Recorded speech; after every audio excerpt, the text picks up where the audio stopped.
Hello everyone. So this is the second lecture of matrices. In this lecture we will deal with the operations of matrices. Now what do you mean by the term operation? So किसी भी चीज़ को operation करना, उस पे operation करना, matrices को operation करना मतलब इसको ऐसे कोई भी आपको गिवन मैट्रिक्स दिया रहेगा, आप उसको एलिमेंट्री ऑपरेशंस क्या होता है? एडिशंस होते हैं, सब्ट्रैक्शन होता है, मल्टीप्लिकेशन होते हैं. मैथमेटिक्स के टर्म में ऑपरेशन का यही मतलब होता है. ठीक है, तो हम सबसे पहले एडिशन देखेंगे. Addition, alright. सो हमेशा याद रखिएगा कंपेरेबल मैट्रिसेस और ऑफ द सेम ऑर्डर जो होता है हम वही यूज़ करते हैं. लाइक हम एडिशन उसी का कर सकते हैं जिसका ऑर्डर सेम रहे. ठीक है. So in general if A equals Aij m cross n order, so B also equals Bij of m cross n order. Then addition के लिए आप a प्लस बी करिए तो ये होगा Aij plus Bij of m cross n order. इसका मतलब क्या है कि आप a मैट्रिक्स जो लेंगे वो जिस ऑर्डर का होगा b मैट्रिक्स भी उसी ऑर्डर का होना चाहिए, और आफ्टर ऑपरेशन मतलब एडिशन होने के बाद जो उसका ऑर्डर आएगा वो भी सेम आएगा. ठीक है. Same in the case of subtraction जो हम करते हैं उसमें भी क्या होगा, खाली a minus B, Aij minus Bij m cross n order. ठीक है. थर्ड देखते हैं मल्टीप्लिकेशन. देखिए addition subtraction is quite easy, okay, as compare to multiplication.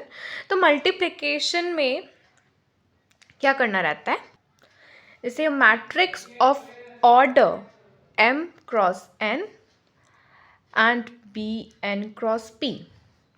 After multiplication, the order will change to m cross P. अब ये क्या हो रहा है यहाँ पर देखिए, हम अगर कोई मैट्रिसेस को मल्टीप्लाई करते हैं, यहाँ पे ये जो टर्म है इसको हम प्री फैक्टर बोल सकते हैं, प्री फैक्टर, और इसे पोस्ट फैक्टर बोल सकते हैं. ठीक है. तो अब क्या है ना, अब प्री फैक्टर के जो ऑर्डर है वो अगर आप देखिएगा तो ये m क्रॉस n है, और पोस्ट फैक्टर के जो ऑर्डर है वो n क्रॉस p है. आप एक चीज़ देखिएगा, प्री फैक्टर का जो सेकेंड ऑर्डर है जो n है और पोस्ट फैक्टर का जो फर्स्ट ऑर्डर है n, वो दोनों सेम होना चाहिए. ठीक है. मल्टीप्लिकेशन तभी पॉसिबल होगा जब आपका प्री फैक्टर का सेकेंड ऑर्डर और पोस्ट फैक्टर का फर्स्ट ऑर्डर सेम रहे. तो आपको रिजल्टेंट क्या मिलेगा, ए बी, जो बचा हुआ है m क्रॉस p. इतना समझ आना चाहिए. आप मल्टीप्लाई, जैसे इसमें ऑर्डर का कुछ नहीं है, जैसे m क्रॉस n रहेगा, m क्रॉस n रहेगा, बट यहाँ क्या है, m क्रॉस n है तो पोस्ट फैक्टर स्टार्टिंग का, जैसे आप सपोज a कोई मैट्रिक्स है 2 क्रॉस 3 ऑर्डर है उसका. ठीक है. तो B मैट्रिक्स है उसको 3 क्रॉस समथिंग 4 चाहे कुछ भी रहे, हमारा ये और ये पोजीशन सेम होगा तभी वो दोनों मल्टीप्लाई करने योग्य होगा. तो इसका AB, इसका ऑर्डर क्या हो जाएगा, 2 क्रॉस 4 जो बचा रहेगा, मतलब जो AB मल्टीप्लाई करने के बाद आएगा वो हमारा 2 क्रॉस 4 ऑर्डर का होगा. ठीक है. आइए अब क्वेश्चंस करते हैं. तो सबसे पहले हम एडिशन का कुछ क्वेश्चन कर रहे हैं. तो 2 3 5 6 7 2 प्लस 9 3 4 2 7 माइनस 3. ठीक है. तो आप एक चीज़ नोटिस करिए कि इसमें जो हमारा रोज है, number of rose is 2 and column is 3, number of rose is 3 and column is 2, और इसमें भी 3 क्रॉस 2 ही है. तो आप जैसे देख सक रहे हो कि ऑर्डर सेम है. अब एडिशन करना है तो इसका इसके साथ addition, 2 plus 9 11, 3 plus 3 6, 5 plus 4 9, 6 plus 2 8, 7 plus 7 14, 2 and minus 3, 2 plus minus 3 है तो मतलब ये -1. ओके, और रिजल्टेंट जो आएगा वो भी 3x2 ही होगा। Addition is simply this. इसी की जगह अगर सब्ट्रैक्शन रहता, मैं यहीं पे सब्ट्रैक्शन करके दिखा रही हूँ, अगर इसी की जगह सब्ट्रैक्शन रहता तो क्या करते, या फिर इसको छोड़ दीजिए, यहाँ पे मैं एक और मैट्रिक्स दे रही हूँ, यहाँ पर -1 7 12 16 13 एंड 2, ठीक है। तो ये तो एडिशन करके आप लिखते, और ये माइनस करके आपको ये लिखना पड़ता 1 7 12 16 13 एंड 2।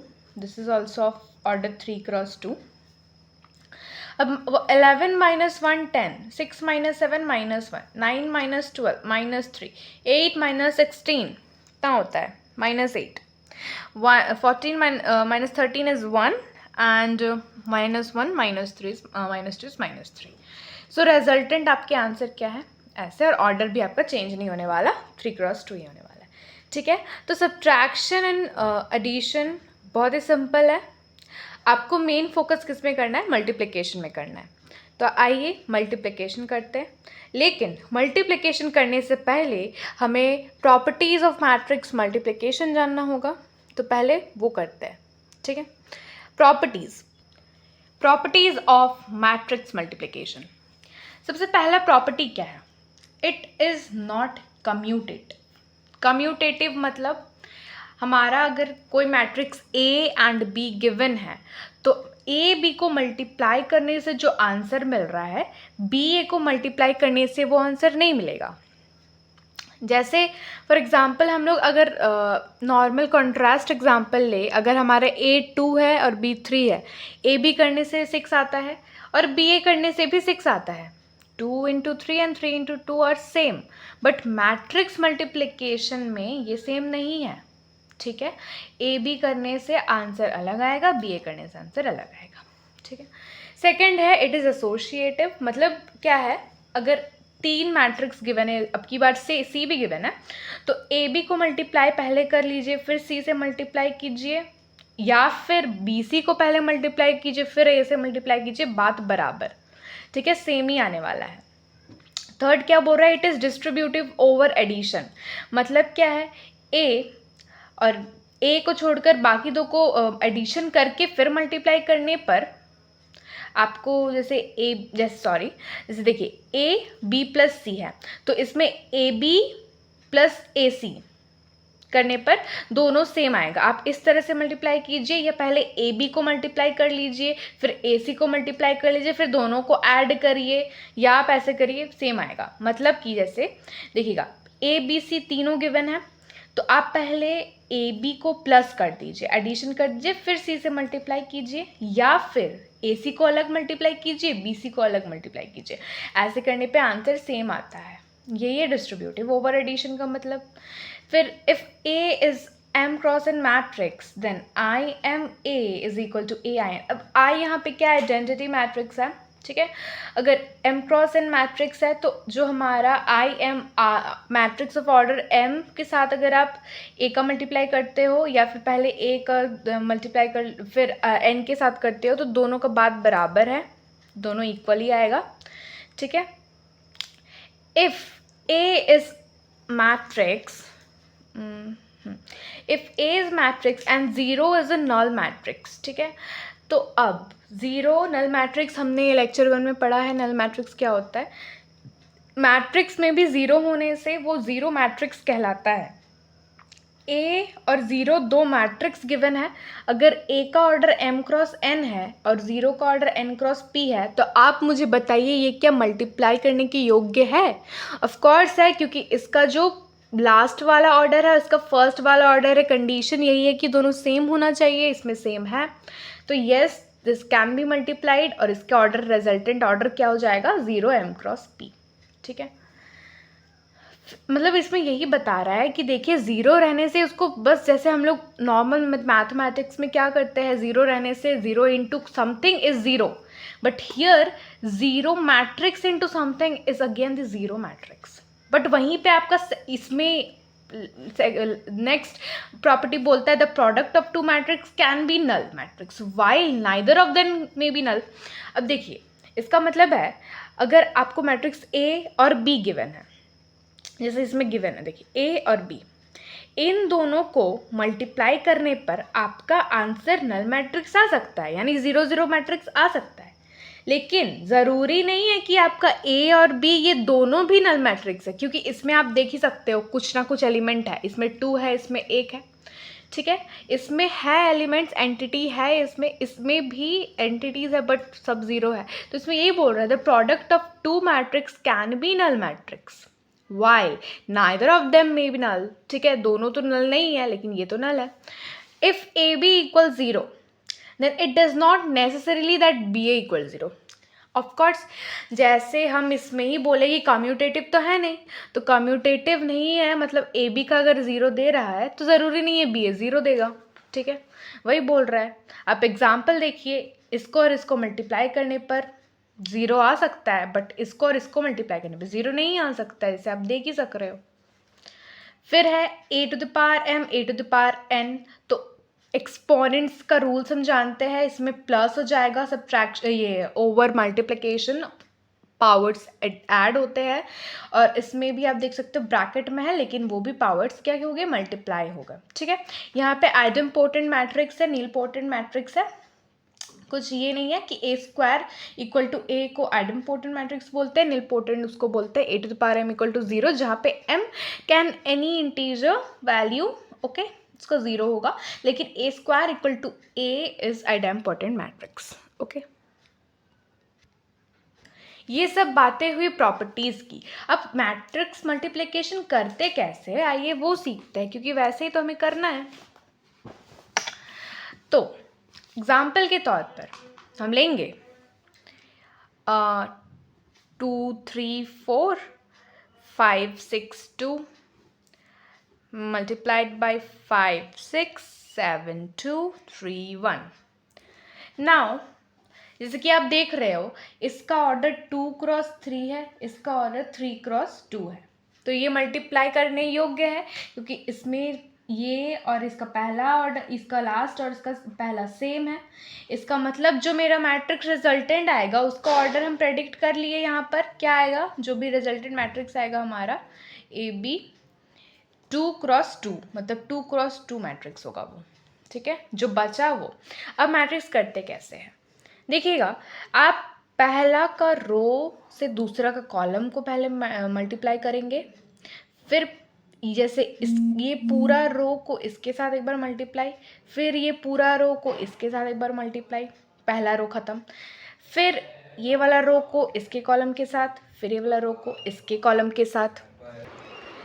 तो जैसे कि हम पहला का रो लेते हैं 2 3 4 और दूसरा का कॉलम लेते हैं, मतलब 2 को पहले 5 से मल्टीप्लाई करेंगे 10 आएगा, प्लस देंगे बीच में, 3 को 7 से मल्टीप्लाई करेंगे 21 आएगा, फिर प्लस देंगे, फिर 4 को 3 से मल्टीप्लाई करेंगे 12 आएगा, ठीक है। ये टर्म को इससे मल्टीप्लाई, ये टर्म को इससे मल्टीप्लाई, ये टर्म को इससे मल्टीप्लाई, और बीच में प्लस प्लस प्लस, समझ गए। पहला कॉलम का ख़त्म, अब दूसरा कॉलम बचा है, तो फिर ये इसको इसके साथ, फिर इसको इसके साथ, फिर इसको इसके साथ, और वो भी यहाँ पर। तो 2 6 जा 12 प्लस 3 2 जा 6 प्लस 4 1 जा 4, समझ आ गया। उसके बाद नीचे वाला 5, फिर ये 5 जा 25, 6 7 जा 42 प्लस 2 3 जा 6, फिर 5 6 जा 30, फिर 6 2 जा 12, फिर 2 1 जा 2। आपको समझ आना चाहिए, अगर आप ऐसे नहीं करना चाहते थे, अगर आपको रो के साथ करना था तो आंसर वही आता। अगर आप ये रो को इसके ये कॉलम को इसके रो के साथ, ये कॉलम को फिर इसके रो के साथ, ये कॉलम को फिर इसके रो के साथ, उसमें क्या होता, 1 2 3 बनता, यहाँ भी 1 2 3 बनता। खैर आपको ये सॉरी ये कॉलम है तो 3 नहीं बनता, ठीक है, वो हम लोग बाद में देखेंगे। आप ये देखिए, फिर इसको ऐड करते 10 प्लस 21 प्लस 12 इज़ 53, फिर 22, फिर 73, फिर 44। ठीक है, ये आंसर हो गया।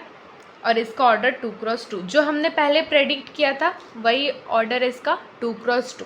एक और क्वेश्चन लेते हैं और आप ट्राई कीजिए खुद से करने का। नेक्स्ट क्वेश्चन में आपको एक मैट्रिक्स ए गिवन है, बी गिवन है, आपको उसके बाद प्रूव करना है कि ये फॉलो नहीं करता कम्यूटेटिव लॉ। आप पहले ए बी निकालिए, ठीक है, कम्यूटेटिव लॉ फिर हम बता रहे हैं आपको। पहले आप ए बी निकालिए, बिना देखे निकालिएगा। आप ए बी निकाल के रखिए और फिर बी ए भी निकाल के रखना है आपको, बी ए, ठीक है।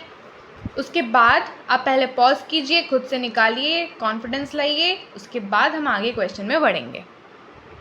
मैं सॉल्व कर रही हूँ बट आपको मेक श्योर आप पॉज करिएगा।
ठीक है, आप मिला लीजिए, ए बी इतना आया है आपका और बी ए इतना आया है, ठीक है।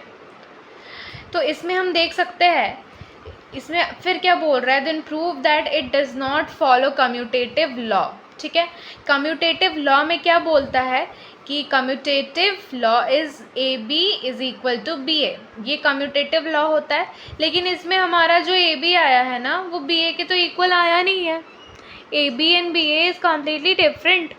सो ये यही बताता है, तो आपको लिखना कैसे है, since A B is not equal to B A, so it is proved that it does not follow commutative law, ठीक है। आई होप आपको मल्टीप्लिकेशन समझ आया होगा। देखिए, सेकंड वाला करना इज़ वेरी इजी, बट आपको थर्ड ऑर्डर जैसे कि 3 वाला करना थोड़ा डिफ़िकल्ट हो सकता है, लेकिन हम अभी 3 वाला भी करेंगे। क्वेश्चन देखिए, सपोज एक मैट्रिक्स है 2 3 -1 1 0 2 -1 3 1, और फिर यहाँ है 6 2 -1 -1 -2 0 0 1 -2। अब देखिए ना, माइनस माइनस होने से ना थोड़ा डिफ़िकल्टी लेवल राइज करता है, ठीक है। ये स्क्वायर मैट्रिक्स है, 3x3 मैट्रिक्स, ये भी 3x3 मैट्रिक्स, तो रिजल्टेंट जो आएगा ए बी हमारा, वो भी 3x3 मैट्रिक्स ही होगा। अब जैसा कि रूल है वैसे ही करना है, इसका रो से इसका कॉलम को, फिर इसका इससे, फिर इसका इससे, ठीक है। देख लेते हैं, 2 × 6 12 प्लस 3 × -1 -3 -1 × 0 0, ठीक है। अब 2 2 ज़ा 4, 3 -2 क्या हो जाएगा -6, फिर माइनस इंटू ये -1, ठीक है। अब फिर 2 -1 क्या हो जाएगा -2, फिर 3 × 0 क्या हो जाएगा 0, फिर -1 इंटू -2 क्या हो जाएगा +2, ठीक है। पहला ख़त्म। अब सेकेंड वाला रो से तीनों कॉलम को करना है, तो 1 × 6 6 प्लस 0 × -1 फिर 0 प्लस 2 × 0 फिर 0, फिर 1 × 2 2, 0 × -2 0, फिर 2 × 1 2, ठीक है। फिर 1 इंटू -1 -1, 0 इंटू 0 +0, फिर 2 इंटू -2 -4, ठीक है। फिर -1 इंटू 6 नीचे वाला करेंगे तो ये -6, 3 इंटू -1 -3, 1 इंटू 0 0, फिर माइनस ये 1 है, ठीक है। फिर -1 इंटू 2 -2, 3 इंटू -2 -6, 1 इंटू 1 +1, फिर -1 इंटू -1 1, 3 इंटू 0 0, 1 इंटू -2 -2, ठीक है। को समझ आना चाहिए क्या किए हम। अब 12 - 3 क्या हो जाएगा 9, ये हो जाएगा 4 एंड -7 दैट इज़ -3, ये हो जाएगा 0, यहाँ पे 6 हो जाएगा, ये 4 हो जाएगा, ये -5, यहाँ हो जाएगा -9, -8 + 1 -7 and this is 1 - 2 that is -1। All right, तो ये है आंसर। आप बिना देखे करेंगे, खुद से कॉन्फिडेंस लाइए, करना रूल वही है, पहला का रो का दूसरा कॉलम से, एक बार इससे, एक बार इससे, एक बार इससे, फिर दूसरा को इससे, इससे, इससे, तीसरा को इससे, ठीक है। करना वही है, या वाइस वर्सा आप कर सकते हो, इसका कॉलम ले सकते हो, इसका रो ले सकते हो, ठीक है। तो आप अपनी जो भी बुक रेफ़र करते हैं, या फिर it's better to refer RD Sharma और RS अग्रवाल ऑफ क्लास 12, क्योंकि उसमें बहुत सारे क्वेश्चंस आपको प्रोडक्ट मल्टीप्लिकेशन का मिलेगा, मैट्रिक्स मल्टीप्लिकेशंस का, तो आप तरह तरह के क्वेश्चंस बनाइए, ओके। तो यहाँ हमारा तीनों ऑपरेशंस ऑफ मैट्रिसेस जो कि एडिशन, सब्ट्रैक्शन एंड मल्टीप्लिकेशन था, वो हमने समझ लिया है। Thank you.